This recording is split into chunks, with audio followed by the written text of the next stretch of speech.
السلام علیکم ورحمۃ اللہ وبرکاتہ۔ بسم اللہ الرحمن الرحیم۔ دوستو، آپ نے پچھلے ایپیسوڈ میں دیکھا کہ دائم اپنے بھائی کو ساری بات بتا دیتا ہے اور سارم بھی اپنے بھائی دائم کا بھرپور ساتھ دیتے ہوئے کہتا ہے، مجھے تو اس رشتے میں کوئی پرابلم نظر نہیں آتی۔ دائم طلال کے ساتھ ایک کمپنی میٹنگ میں ہوتا ہے جہاں آج انہیں بہت سارے پروجیکٹ ملنے ہوتے ہیں۔ طلال دائم کی پرفارمنس سے بہت مطمئن ہو جاتا ہے۔ پھر دائم عدن سے فلیٹ پر ملنے جاتا ہے جہاں عدن دائم سے اس کی فیملی کے بارے میں پوچھتی ہے۔ وہ اپنی فیملی کے بارے میں بتاتا ہے اور پھر عدن سے اس کی فیملی کے بارے میں پوچھتا ہے۔ دائم عدن کو کہتا ہے کہ تم یہاں اکیلی بور ہو جاتی ہو تو باہر چلی جایا کرو، لیکن اس بات پر وہ گھبرا جاتی ہے۔ وہ پوچھتا ہے آخر ایسا کیوں؟ پھر عدن اسے تفصیل سے بتاتی ہے کہ وہ یہاں تک کیسے پہنچی اور کیسے اس کے کزن نے اغوا کر کے کوٹھے پر اسے بیچا۔ دائم اسے گلے لگا کر تسلی دیتا ہے جہاں وہ دائم کے گلے سے لگ کر ہچکیاں لے لے کر روتی ہے۔ عدن اپنے گھر والوں کو فون کرتی ہے لیکن سب کے نمبر بند ہوتے ہیں۔ کیا یہ سب حقیقت جاننے کے بعد دائم عدن کو قبول کر لے گا یا آج ہی سے ان کا رشتہ کھٹائی میں پڑ جائے گا اور ان کے درمیان دوری شروع ہو جائے گی؟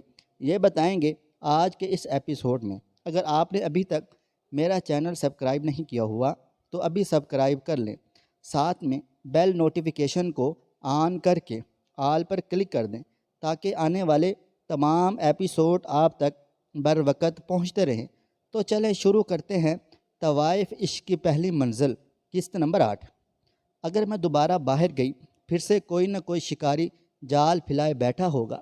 میں ایک بار اس دوزخ سے نکل آئی ہوں، اب دوبارہ کچھ سہنے کی ہمت نہیں ہے مجھ میں یہ نہیں کہہ سکتا کہ آپ اس اذیت کو بھلا دیں۔ یہ کوئی معمولی تکلیف نہیں ہے جسے منٹوں میں سیکنڈوں میں بھلایا جا سکے۔ پھر بھی میں آپ کو یقین دلاتا ہوں میرا ساتھ آپ کو ہر دکھ بھولنے پر مجبور کر دے گا۔ اب آپ دائم طلال کی بیوی ہیں، کسی کی جرت نہیں کہ کوئی آپ کو غلط نگاہ سے دیکھ بھی سکے۔ آپ کی حفاظت کرنا اب میری ذمہ داری ہے۔ اس کے مضبوط لہجے پہ عدن کے آنسو پلکوں پہ ہی ٹھٹر کر رہ گئے۔ میں اتنی عنایات کے قابل نہیں ہوں، میں ایک بکی ہوئی ذات ہوں۔ اس کی بات پہ دائم نے کرب سے آنکھیں بند کر لیں۔ کیوں دیے آپ نے 50 لاکھ میرے بدلے میں؟ مجھے آج تک سمجھ نہیں آ سکا۔ میرے بارے میں جانے بغیر کیوں نکاح کر لیا مجھ سے، یہ جانتے ہوئے بھی کہ آپ مجھے اس جگہ سے لائے ہیں جہاں شریف لوگ منہ بھی کرنا پسند نہیں کرتے۔ یہ معاشرہ مجھے کبھی وہ مقام اور مرتبہ نہیں دے گا۔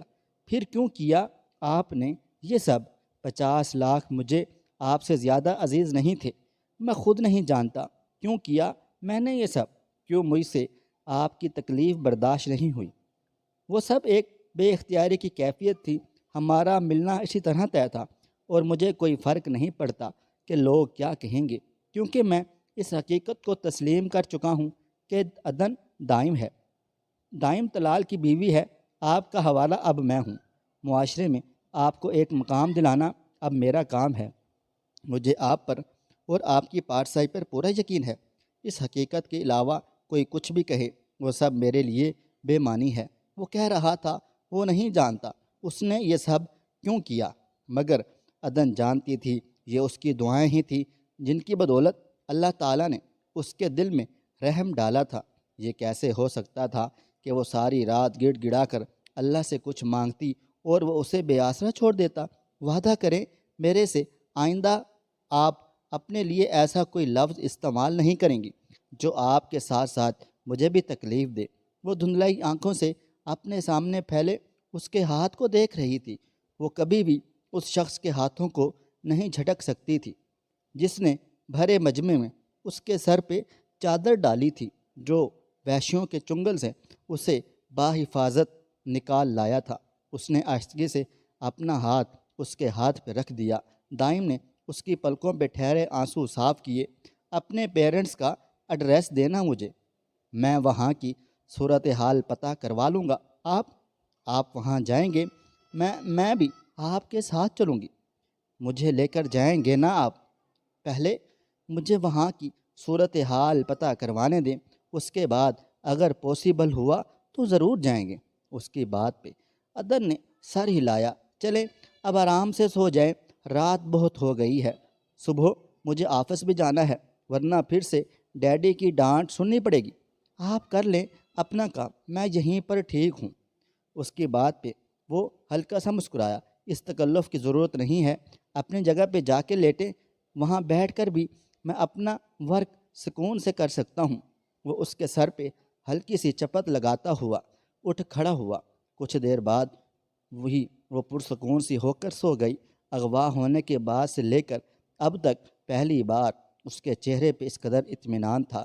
وہ اپنے سارے دکھ درد اس شخص کے ساتھ بانٹنے کے بعد پرسکون ہو گئی تھی جو اب اللہ تعالیٰ کے علاوہ اس دنیا میں اس کا واحد سہارا تھا۔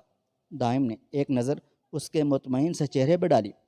وہ اس شخص کو جان سے مار دینا چاہتا تھا جس کی بدولت وہ معصوم سی لڑکی اتنی اذیتوں سے گزری تھی۔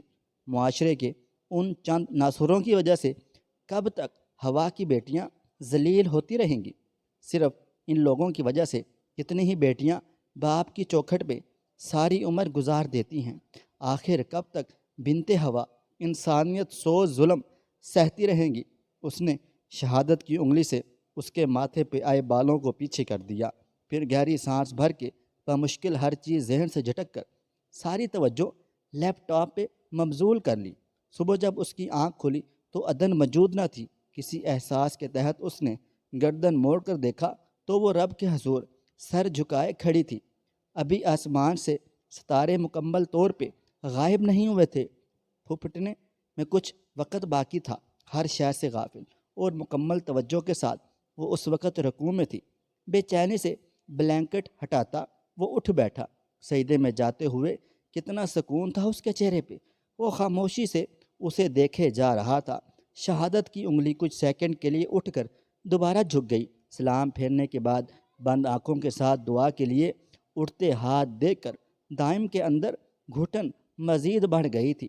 وہ سست قدموں سے چلتا اس کے پاس آ کر بیٹھ گیا۔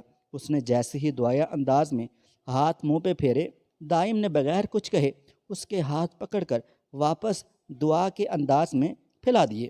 ابھی نہ اٹھیں، ابھی میرے لیے کچھ مانگے اللہ تعالیٰ سے۔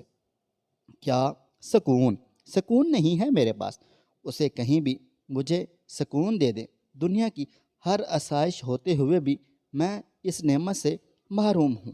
مجھے صرف دل کا سکون چاہیے۔ آپ نماز نہیں پڑھتے؟ پڑھتا ہوں، پھر مانگا بھی کریں اللہ سے۔ نہیں، اتنی ہمت نہیں میرے اندر کہ میں اب اس سے مانگ سکوں۔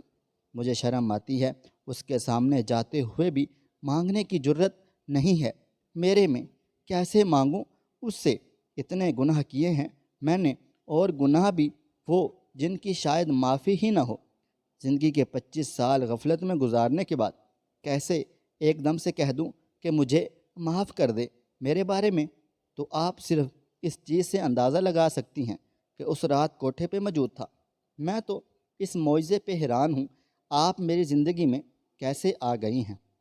میں نے تو کبھی کوئی نیکی بھی نہیں کی، پھر کیوں اللہ تعالیٰ نے آپ کو مجھے سونپ دیا؟ وہ دنیا کی خوش قسمت لڑکی تھی جسے اس کا شوہر یہ کہہ کر معتبر کر رہا تھا کہ وہ اس کی زندگی میں کسی نیکی کے عوض آئی ہے۔ رات کے اس پہر ان دونوں کی آنکھوں میں نمی تھی۔ فرق صرف اتنا تھا، ایک کی آنکھوں میں تشکر کی وجہ سے، جبکہ دوسری کی آنکھوں میں ندامت کی۔ وہ اب بھی سر جھکائے اس کے ہاتھوں کی لکیروں کو دیکھ رہا تھا۔ اندر کی توڑ پھوڑ کا اندازہ اس کے چہرے سے ہو رہا تھا۔ عدن کے آنسو گالوں پہ پھسل آئے، مگر وہ مرد تھا، اپنی آنکھوں کی نمی کو واپس اندر اتارنا جانتا تھا۔ قرآن کریم میں اللہ تعالیٰ کا ارشاد ہے، اے ابن آدم، ایسا کوئی گناہ نہیں جو میں معاف نہ کر سکوں۔ دائم نے اپنی آنکھیں بند کر لیں۔ اس کی ساری باتوں کے جواب میں عدن کے صرف ایک جملے نے دل کی دنیا تہ کو بالا کر دیا۔ صراط مستقیم کا مطلب سیدھا راستہ ہے، مگر اس پہ چلنا آسان نہیں ہوتا۔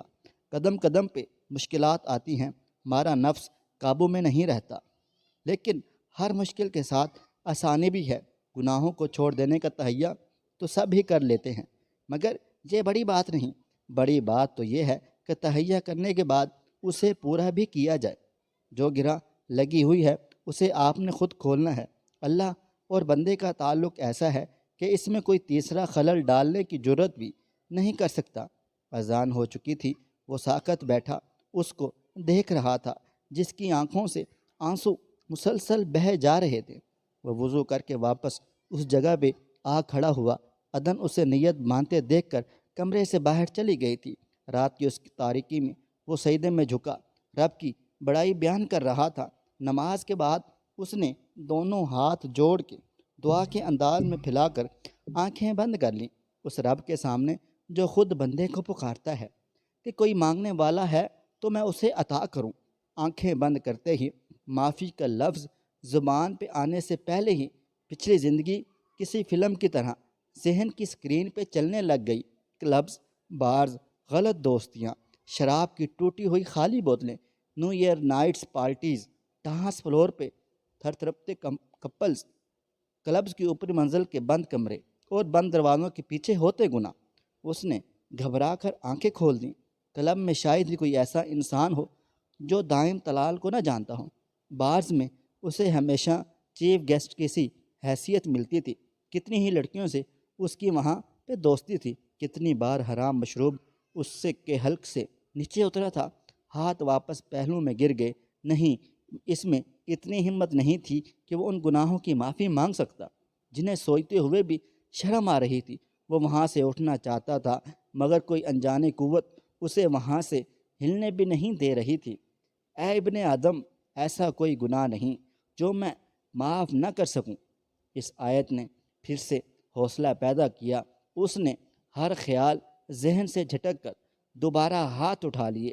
صرف ایک بار مجھے معاف کر دے اے میرے اللہ۔ 25 سال میں نے غفلت میں گزارے ہیں مگر اپنی آئندہ زندگی کو میں اس کی نظر نہیں کر سکتا۔ میں سر اٹھانے کی بھی ہمت نہیں ہے، لیکن میں پھر بھی گناہوں میں لتھڑے وجود کے ساتھ تجھ سے ہر گناہ کی معافی مانگتا ہوں۔ میرے دل کے ہر کھوٹ کو ختم کر دے، میرے آنسوؤں کو اپنے لیے خالص کر لے۔ تیری رحمت ہمیشہ تیرے غضب پہ حاوی رہے۔ ہمیشہ کی طرح ایک بار پھر دائم طلال پہ نظر کرم کر۔ میں وعدہ کرتا ہوں میں کبھی اس غلط راہ کی طرف نہیں پلٹوں گا، بس مجھے راہ راست سے ہٹنے نہ دینا۔ گرہ کھل رہی تھی، دل کی گھٹن نے آنسوؤں کے ذریعے باہر کا راستہ دیکھ لیا تھا۔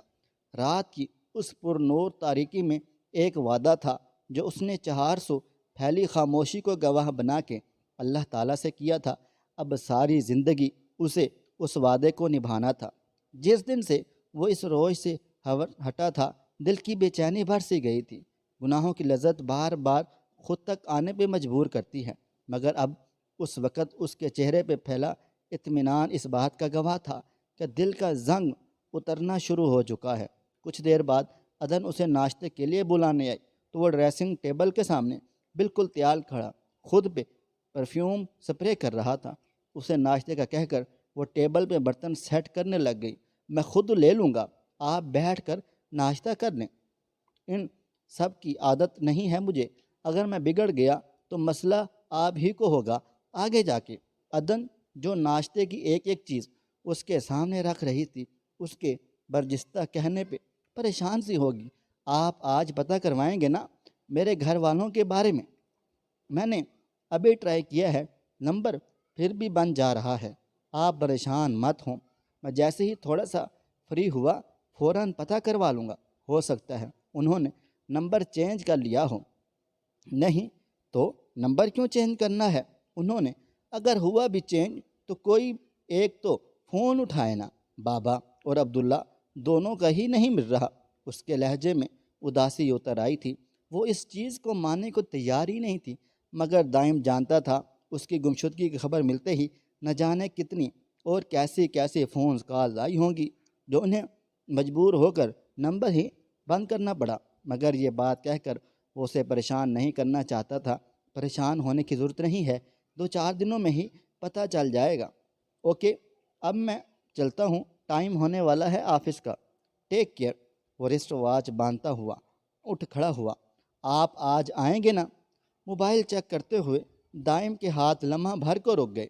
وہ خوشگوار حیرت سے پیازی رنگ کے دوپٹے میں مقید چہرے کو دیکھتے ہوئے بالکل سامنے آ کھڑا ہوا۔ آپ کریں گی میرا انتظار؟ اس کے سوال پہ فوراً سٹ پٹا سی گئی۔ نہیں، میں تو ویسے ہی پوچھ لیا تھا۔ یعنی کہ آپ کہنا چاہتی ہیں کہ میں نہ آؤں؟ نہیں تو میں نے یہ تو نہیں کہا۔ It's man, you will wait for me. لہجے میں خود بخود شوخی اتر آئی۔ عدن کو فوراً جلد بازی میں کہے گئے اپنے غلط جملے کا احساس ہوا۔ اب آپ کو دیر نہیں ہو رہی آفس سے؟ وہ اس کی طرف دیکھنے سے بھی گریز کر رہی تھی۔ آؤں گا میں، میرے آنے تک تیار رہیے گا، آج ڈنر بار کریں گے۔ وہ اس کا چہرہ تھپ تھپا کر خدا حافظ کہتا ہوا چلا گیا۔ ڈیڈی کو پہلے ہی سے اپنے آفس میں بیٹھا دیکھ کر وہ چونکا۔ لے بھی دائم بیٹا، اب حساب کتاب کے لیے تیار ہو جا۔ وہ گلا کھنگارتا ہوا اندر داخل ہوا۔ السلام علیکم ڈیڈی، خیریت؟ اتنی صبح صبح آ گئے آپ؟ یہ ٹائم ہے تمہارے آفس آنے کا؟ طلال اسے دیکھتے ہی غصے میں آ گئے۔ سوری، ٹریفک میں پھنس گیا تھا۔ چلو اب تو ٹریفک میں پھنسے ہوئے تھے، مگر رات کہاں پھنس گئے تھے جو گھر آنا بھی یاد نہیں رہا؟ ڈیڈی، جب آپ کو پتہ ہے تو کیوں پوچھ رہے ہیں؟ اگر تمہاری یہی روٹین رہی نا تو اس بزنس کا کباڑہ ہو جائے گا۔ اگر تم اسے نہیں مینج کر سکتے تو صاف صاف کہہ دو تاکہ میں کسی اور کا بندوبست کر لوں۔ کم از کم تمہارے ہاتھوں تباہ تو نہ ہو یہ۔ ایک منٹ، کس نے کہا کہ مجھ سے مینج نہیں ہو رہا؟ نیو پروجیکٹس مجھے بلا وجہ نہیں مل گئے۔ اپنا آفس ورک کرتا ہوں تو ساتھ ساتھ آپ کا بھی کرتا ہوں، تو کون سا احسان کر رہے ہو تم میرے پہ؟ ڈیڈی، پرابلم پتہ کیا ہے؟ آپ کو اب مجھ پہ یقین نہیں ہے، سو اٹس بیٹر کہ آپ کوئی اور بندوبست کر لیں۔ میں نے تو سارم کو آفر کی تھی، بٹ آپ نے خود منع کیا ہے اسے۔ دیکھو یہ سب تم ہی لوگوں کا ہے، اسے پوری ذمہ داری سے نبھاؤ۔ یہ مت سمجھنا میں کبھی تم سے لا علم تھا۔ سارا کی مخالفت کے باوجود میں نے ہر معاملے میں صرف تمہیں پریفر کیا، لیکن اس کا مطلب یہ نہیں کہ تم میری نرمی سے ناجائز فائدہ اٹھاؤ۔ یہ جو آج کل تم نے نئی مصیبت پال لی ہے، اس سے جتنی جلدی ہو سکتا ہے جان چھڑوا لو، ورنہ مجھے بہت سے طریقے آتے ہیں تمہیں لائن پہ لانے کے۔ میں تمہارا باپ ہوں، تم میرے باپ بننے کی کوشش مت کرو۔ طلال ہاتھ میں پکڑی فائل زور سے ٹیبل پہ مارتے ہوئے باہر چلے گئے تھے۔ شام کو اس نے آنے سے پہلے عدن کو فون کر کے تیار ہونے کا کہا، مگر اس کے گھر آنے تک وہ تیار نہیں ہوئی۔ مجھے باہر نہیں جانا، ضروری تھوڑی ہے کہ باہر جا کر ہی ڈنر کرنا ہے۔ اس کے اندر اب بھی خوف موجود تھا کہ جیسے ہی وہ باہر نکلے گی سب کچھ پھر سے دہرایا جائے گا۔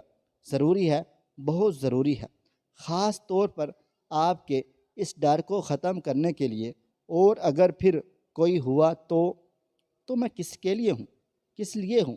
صرف 5 منٹ ہی ہیں، جلدی سے تیار ہو کر آئیں، پہلے شاپنگ کریں گے پھر ڈنر۔ کچھ دیر بعد وہ اچھے سے چادر اوڑھ کر باہر آئی۔ پریشانی اب بھی چہرے سے عیاں تھی۔ دائم اس سے جو بھی بات کرتا وہ آگے سے صرف ہوں ہاں میں جواب دے پاتی تھی۔ شاپنگ مال کے باہر اترنے سے پہلے اس نے اچھی طرح ارد گرد دیکھا، پھر مضبوطی سے چادر تھامے باہر نکل آئی۔ اور کب تک کرنا ہے ایسا؟ وہ سینے پہ ہاتھ باندھے اس کے مقابل آ کر کھڑا ہو گیا۔ کیا؟ عدن نے نہ سمجھی سے اسے دیکھا۔ آپ تو ایسے ریئیکٹ کر رہی ہیں جیسے میں آپ کو اغوا کر کے لایا ہوں۔ کمون یار، میں آپ کے ساتھ ہوں، بی بریو، کچھ بھی نہیں ہوگا۔ اگر آپ اسی طرح کرتی رہیں گی تو کیسے موو کریں گی دنیا میں؟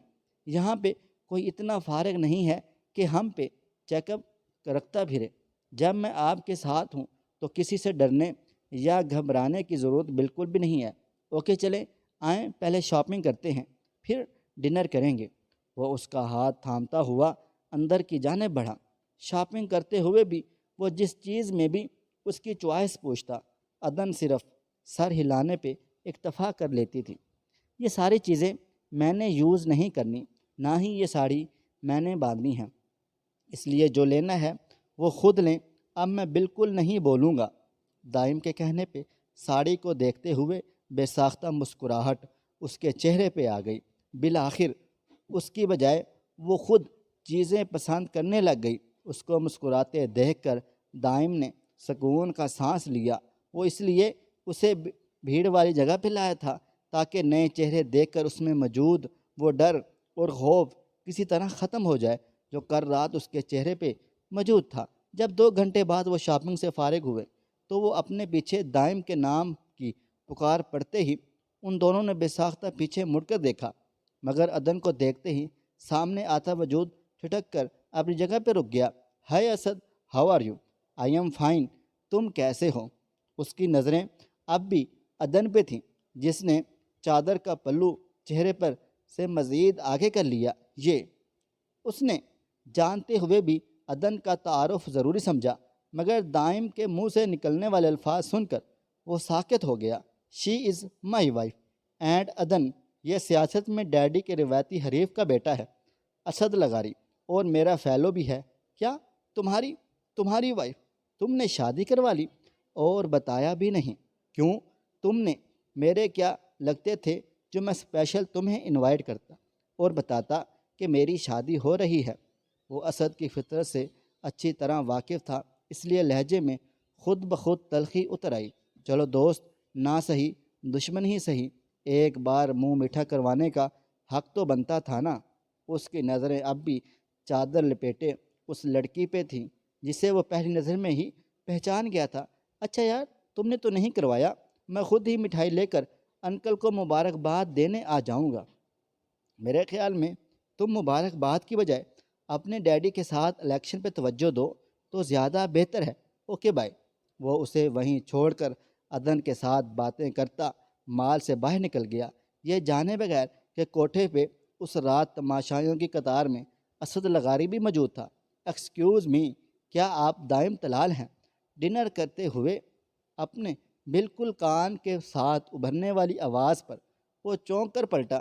جی نہیں، میں ہرگز دائم طلال نہیں ہوں، آپ پلیز کسی اور ٹیبل پر جائیں۔ اوے خبیث، پہلے نہیں بتا سکتا تھا کہ تو یہاں بیٹھا ہے؟ خدا نہ خواستہ اگر مجھے اپنے پیسوں سے اس چڑھیل کو ڈنر کروانا پڑ جاتا تو۔ علی دائم کے ساتھ والی کرسی گھسیٹ کر بیٹھ گیا۔ رابیل آتے ہی عدن سے باتوں میں مصروف ہو گئی تھی۔ تو نے مجھے سکون سے رہنے دینا بھی ہے یا نہیں؟ آج پہلی بار صرف کچھ دیر کے لیے میں اپنی بیوی کے ساتھ ڈنر پہ آ گیا، پر تجھ سے یہ بھی برداشت نہیں ہوا۔ تمہیں بتایا کس نے کہ میں یہاں پر ہوں؟ دائم نے کڑے تیوروں سے اسے گھورا جو اس کی پلیٹ اب اپنی طرف کھسکا کر اس پہ ہاتھ صاف کر رہا تھا۔ میں تجھے کسی صورت اس ظالم دنیا میں اکیلا نہیں چھوڑ سکتا۔ وہ کہتے ہیں نا، سچی یاری سب پہ بھاری۔ ویسے تیرے لیے ایک گڈ نیوز ہے میرے پاس، میں نے ابھی نیہا کی گاڑی کو پارکنگ میں رکتے دیکھا ہے، اس لیے بیٹا بہتری اسی میں ہے کہ کھانا چھوڑ اور نیما ہو کر نکل لے یہاں سے۔ کیا یار، یہ ساری مصیبتیں آج ہی نازل ہونی ہیں میرے پر؟ ٹھیک کہتے ہیں ڈیڈی، باہر کم نکلا کرو، خطرہ بہت بڑھ گیا ہے۔ رابی جلدی سے ڈنر کرو، تھوڑی دیر میں یہاں تو شو لگ جائے گا یہاں پہ، پھر بھلا کہاں کھا ہوگا۔ اس نے دائم کو آنکھ مارتے ہوئے رابی سے کہا، میں تمہارے پیسوں پہ ڈنر کرنے آئی ہوں، دائم بھائی کے نہیں۔ بیٹا اگر تم نے میرے سے کوئی امید رکھی کہ پھر میں تو صرف ایک فلودہ ہی کھلا سکوں گا تمہیں، اس لیے بہتر ہے اپنا سمجھ کے جلتی کھا لو۔ شرم تو نہیں آتی؟ اب کسی اور لڑکی کو ساتھ لاتے تو اگلے دن کا بھی کھانا بھی اس کے لیے یہیں سے پیک کروا لینا تھا، اور بہن کو تم ایک ڈنر بھی نہیں کروا سکتے؟ ہاں تو وہ لڑکیاں ہوتی ہیں، تم جیسی سوکھی سڑی تیریاں نہیں ہوتی۔ سارا کچھ تو تم خود ہضم کر گئے ہو، دائم بھائی کے لیے بھی کچھ چھوڑ دو۔ اس بیچارے کی تو شو کا سنتے ہی بھوک مر گئی ہے، ویسے بھی ہم نے اس کے نکاح کے چھوارے تک نہیں کھائے۔ کیا اب اس ڈنر پر بھی علی المرتضیٰ کو کوئی حق نہیں؟ عدن دلچسپی سے ان کی نوک جھوک سن رہی تھی۔ کبھی وہ اور وہ حیدر بھی اس طرح لڑا کرتے تھے، یہ سوچتے ہی اس کے چہرے پہ سایہ سا لہرایا۔ یار مجھے سمجھ نہیں آتی، میں جہاں بھی جاؤں یہ وہاں کیسے پہنچ جاتی ہے؟ او بھائی، دل کو دل سے راہ ہوتی ہے۔ اگر تم نے اس کے سامنے کوئی بکواس کی تو مجھ سے برا کوئی نہیں ہوگا۔ ٹھیک ہے، جیسا تم کہو۔ علی نے شرافت کے سارے ریکارڈ توڑ کر اس کی بات پہ سر جھکا دیا۔ اوہ مائی گاڈ، دائم تم یہاں، ہاؤ آر یو؟ نیہا اسے دیکھتے ہی چہکتی ہوئی اس کی طرف لپکی. I am fine and you? میں بھی ٹھیک ہوں. فرینڈس کے ساتھ بزی ہو؟ میں بھی اپنے فرینڈس کے ساتھ ہی آئی تھی. ہائی گائز، میں دائم کی فیونسی ہوں. وہ ان سب کو ہاتھ ہلاتے ہوئے کہہ کر بے تکلفی سے چیئر پر بیٹھ گئی تھی. عدن نے ایک حیران سی نظر دائم پر، پھر اس الٹرا ماڈرن لڑکی پہ ڈالی جو ٹاپ اور جینز میں مبلوس ٹانگ پہ ٹانگ رکھے بیٹھی تھی. اور یہ کیا، تم اور ہم ہمیشہ باہر ہی ملتے ہیں؟ کبھی کبھی گھر بھی آ جایا کرو، ممی اتنا مس کر رہی ہوتی ہیں تمہیں. خدا کا خوف کرو بی بی، کیوں ممی بیچاری کو بدنام کر رہی ہو؟ بندہ سیدھی سیدھی بات کرے. اڑی کی بربڑاہٹ پر دائم نے واضح سنی تھی. وہ بالکل نیہا کی موجودگی سے انجان بنا فش پہ ہاتھ صاف کر رہا تھا. کس کے ساتھ آئی ہو تم؟ ابھی تو بتایا ہے کہ فرینڈس کے ساتھ آئی ہوں. دائم یار تو بھی اچھا ہے، بچوں کو گھر ہی چھوڑ آیا ہے. ابھی 2 ماہ کی گڑیا اور آج سے ہی تم دونوں کے سیر سپاٹے شروع ہو گئے ہیں. اتنے سے بچے کو گورننس کے حوالے کر آئے ہو، یعنی کہ حد ہو گئی ہے. علی کی بات پہ دائم کو بے اختیار اچھو لگا. سوائے رابیل کے وہاں بیٹھے تینوں افراد کے 14 طبق روشن ہو گئے. عدن تو پہلے ہی اس کی زبان کے چرچے سن رہی تھی، اور اب اس کی بات پہ سامنے بیٹھے دائم کو دیکھ کر اسے پسینہ آ گیا. کیا مطلب ہے تمہارا؟ کس کے بچے؟ نیہا نے حیران ہو کر علی کی شکل دیکھی. ارے نیہا، تم یہاں؟ What a pleasant surprise. کب آئی تم؟ مجھے تو پتہ ہی نہیں چلا. کیسی ہو؟ کیا کہہ رہے تھے تم ابھی؟ کس کے بچے کو چھوڑ کر آیا ہے دائم؟ لیو اٹ نیہا، تمہیں پتہ تو ہے اس کی عادت کا، ایسے ہی فضول بولتا رہتا ہے یہ. دائم نے کھا جانے والی نظروں سے علی کو دیکھا. اف، ایک نمبر کے بدتمیز ہو تم. دل ہولا کر دیا میرا. پر تم کچھ بھی کہو، مجھے پورا یقین ہے دائم پہ، یہ میرے علاوہ کسی کا نہیں ہو سکتا. اس نے آہستگی سے دائم کے ٹیبل پہ دھڑے بازو پہ ہاتھ رکھا. علی نے ہنسی ضبط کرنے کے لیے پانی کا گلاس اٹھا کر منہ کو لگا لیا. میں تو 1 نمبر ہوں نا، جس پہ تمہیں اندھا یقین ہے. وہ 4 نمبر انسان ہے، ذرا بچ کے رہنا. اوہ شٹ، میں تو سب کا انٹرو کروانا ہی بھول گیا. اس کی بات پہ دائم نے ٹیبل کے نیچے زور سے اس کے پاؤں پہ پاؤں رکھا. مجھے تو تم جانتے ہی ہو، آخر کو ہم 4 سال اکٹھے پڑھے ہیں. اور یہ تمہارے دائم بھائی، آئی مین جسٹ دائم. یہ ہے میری سسٹر رابیل، اور یہ ہے تمہاری میرا مطلب کہ ہماری بھابھی عدن. ابھی نئی نئی شادی ہوئی ہے ان کی. ان کے تعارف کروانے پر نیہا نے ایک سرسر سی نظر نفیس سی سندھی کڑھائی والی چادر لیے اس خوبرو سی لڑکی پہ ڈالی جو دائم کے بالکل سامنے بیٹھی تھی. Nice to meet you. Husband کہاں ہیں آپ کے؟ آپ تو بہت چھوٹی سی لگ رہی ہیں. ابھی تو تعارف کروایا ہے میں نے، وہ بھی یہیں پہ ہے. یہ اگر چھوٹی ہے تو ہسبینڈ کون سا بڑا ہے؟ ابھی تک تو فیڈر بھی نہیں چھوڑا بیچارے نے. سوری نیہا، تم تو ادھر ہی مصروف ہو گئی. تمہارے فرینڈز ویٹ کر رہے ہیں تمہارا. آؤں گا میں کسی دن گھر پہ. علی کی مزید گل افشانی سے پہلے ہی دائم بیچ میں بول پڑا. اوہ، میں تو بھول ہی گئی. اوکے گائز، میں چلتی ہوں. اور ہاں، اب کل کا ڈنر تم ہماری طرف کرو گے. آئی ول ویٹ فار یو. وہ مسکرا کر کہتی اٹھ کر چلی گئی. اس کے جانے کے بعد دائم نے جو علی کے ساتھ کیا، رابیل کا ہنس ہنس کر برا حال ہو گیا تھا. دوستو، کیا نیہا پر یہ راز جلد کھلنے والا ہے؟ کیا نیہا کر پائے گی برداشت؟ اور کیا اب دائم کے مخالف کو جو عدن کا پتہ چلا ہے، کیا وہ کوئی مصیبت پیدا کریں گے دائم کے لیے؟ آپ کی کیا رائے ہے؟ کمنٹ باکس میں ضرور بتائیے گا. آج کے اس ایپیسوڈ میں کون سی بات آپ کو زیادہ اچھی لگی؟ کمنٹ باکس میں ضرور بتائیں. اللہ حافظ.